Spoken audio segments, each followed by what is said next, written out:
Welcome to State of Affairs. I'm Steve Adubato, coming to you from the beautiful Agnes Veris NJTV studio in Newark, New Jersey. We're pleased to welcome for the first time on this show in this venue, Greg Lalevee, who is a business manager, International Union of Operating Engineers, Local 825. Describe that union.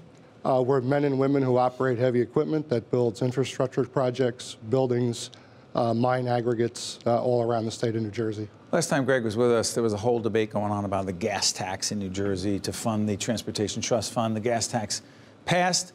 There's some additional money in the Transportation Trust Fund to long-term funding of transportation projects, roads and bridges. How are we doing?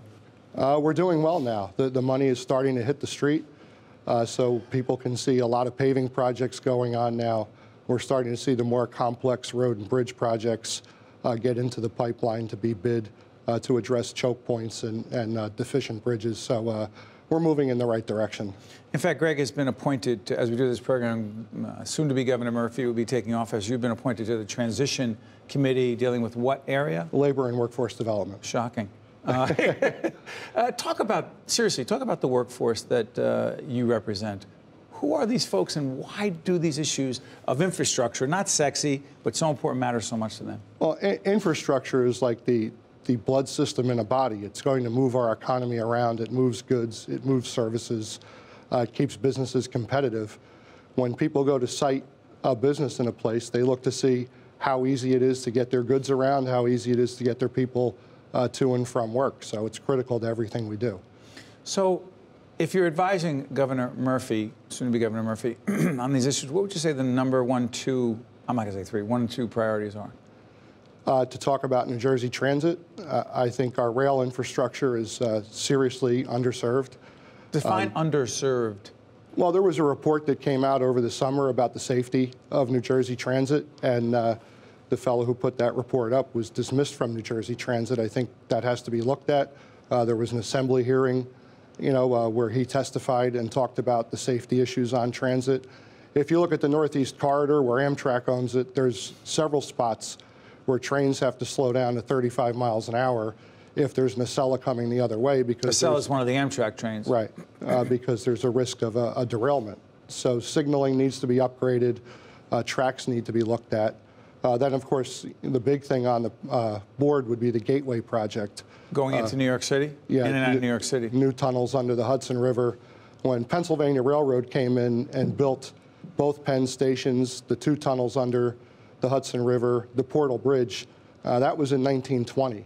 All those assets are 100 years old, and they've aged just like anything would over 100 years. Is it going to happen, Gateway? Gateway tunnel? Certainly hope so. I think it's critical to this region's economy that it does happen. Do you think President Trump gets it, the importance of it? Being a New Yorker, I believe he would, yes.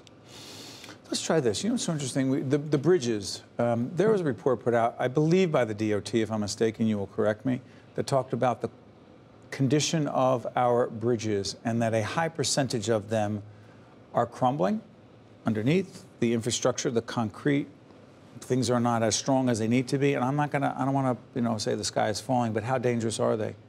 Well, bridges come in two categories they could put them in: structurally deficient or functionally obsolete. Structurally deficient means that it needs serious upgrade. The concrete that you referred to just needs to be refinished, redone. The decks need to be redone. Functionally obsolete means it's carrying more traffic than it was ever designed for. So those are places that cause choke points, places where the bridge is weak for what it carries on a day-to-day basis. If you looked at the list of bridges that are structurally deficient or functionally obsolete county to county, I think people would be shocked at how much there is out there to do. So here's what's so interesting to me, and I'll admit this, and I knew this interview was coming up, so I checked myself when I thought this. There was road construction going on, and I found myself irritated by it. And I thought, time out. That's progress, correct? Yes, good progress. Talk to folks who are like, come on, another road project? Tell folks, while there is some inconvenience, the payoff. Well, there is inconvenience, but a lot of the road projects that come out end up relieving choke points, places where there's not good flow, not enough lanes. Ridiculous traffic. Exactly, where it backs up each and every day.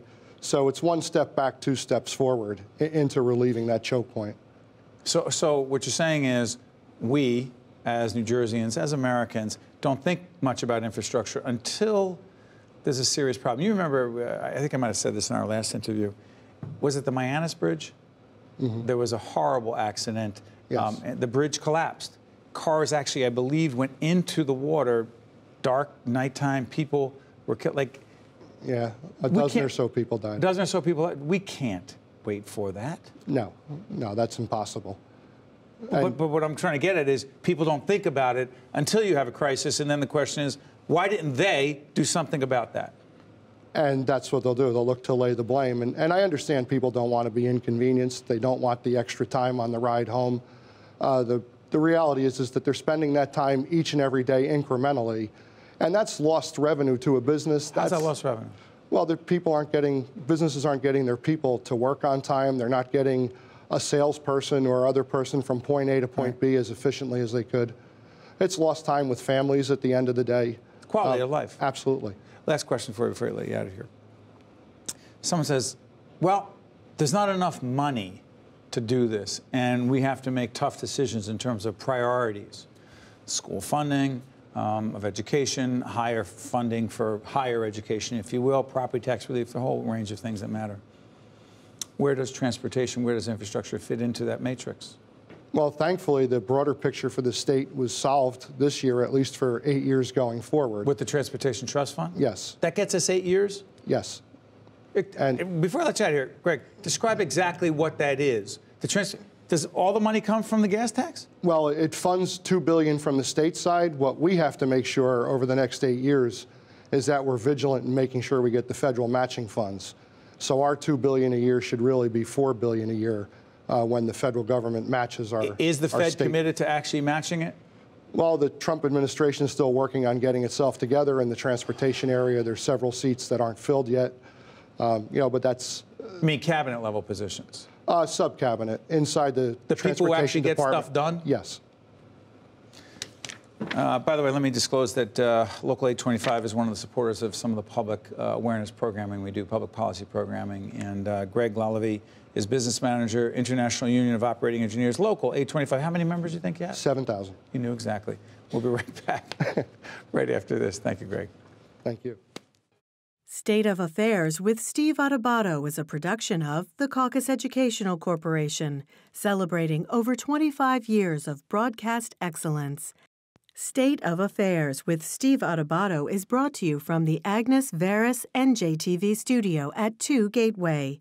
Funding has been provided by New Jersey Sharing Network, the law firm of Gibbons, P.C., Seton Hall University, where leaders learn, the New Jersey Association of Health Underwriters, Verizon, the Northward Center, and by Community Food Bank of New Jersey.